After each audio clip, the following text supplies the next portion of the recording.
Today in this lecture we'll discuss about concept of species. Species was first proposed by Ernst Mayr.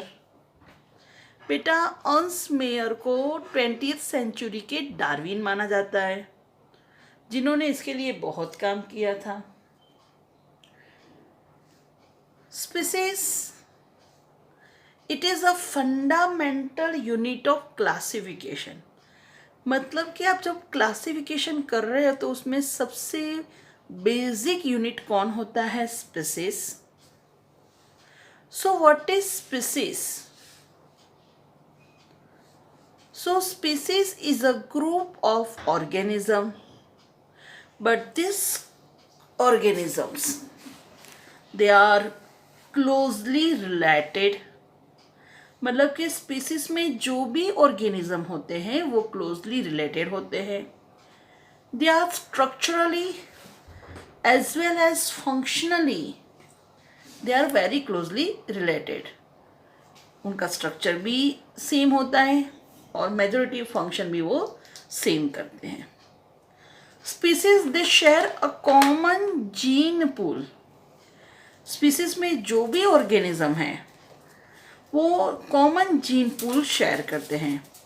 Gene pool मतलब total genetic constituent वो कैसा होता है? उनका similar होता है.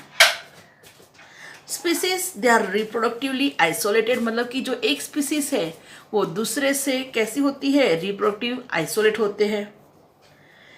And even they can inbreed among themselves and produce fertile offspring. जैसे male lion and lioness, जो लायन एक स्पीसीज है तो they can inbreed among themselves. मतलब लायन लायनेस के बीच में ब्रीडिंग हो सकता है. They can reproduce and even due to that reproduction they can produce fertile offspring. मतलब कि वो ऐसी ऑफस्प्रिंग प्रोड्यूस कर सकते हैं कि जो भी नेक्स्ट जनरेशन आगे कैरी ऑन कर सकते हैं.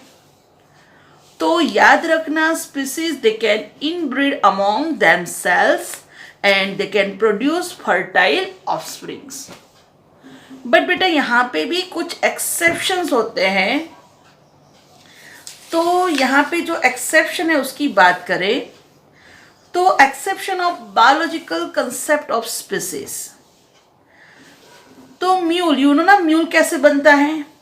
तो male horse and female donkey, जब दोनों के बीच में ब्रीडिंग होता है तो बनता है म्यूल.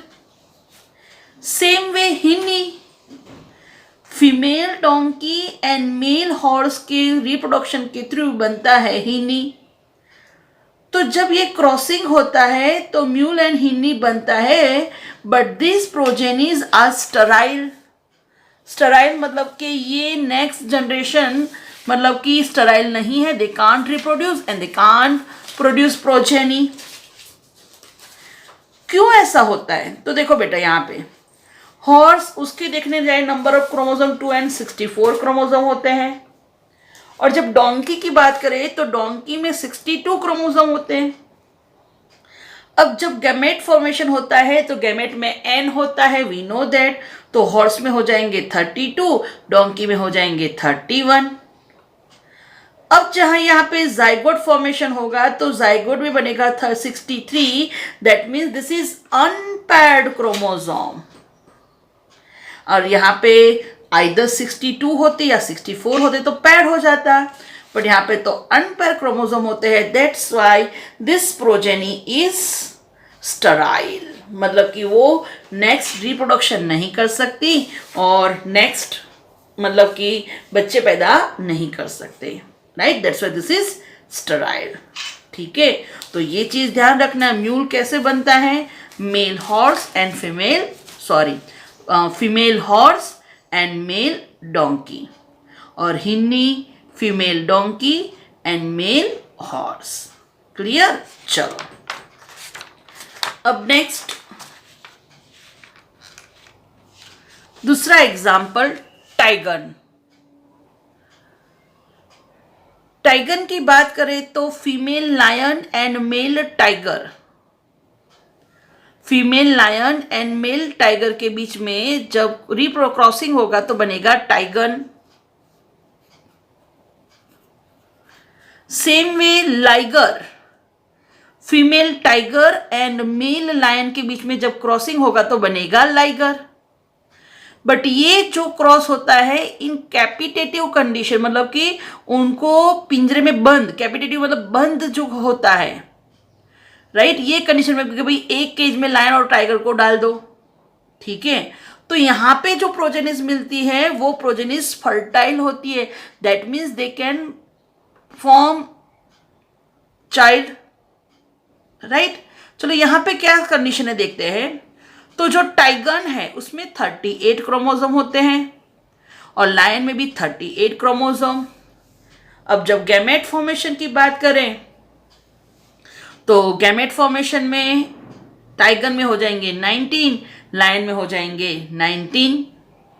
तो जो जाइगोट फॉर्म हुआ वहां पे हो जाएंगे 38। तो देखो बेटा यहाँ पे 38 मतलब कि 2 एंड पैड क्रोमोसोम है और ये पैड क्रोमोसोम है, इसीलिए जो नेक्स्ट जनरेशन है वो कैसी होगी, फर्टाइल होगी, ठीक है।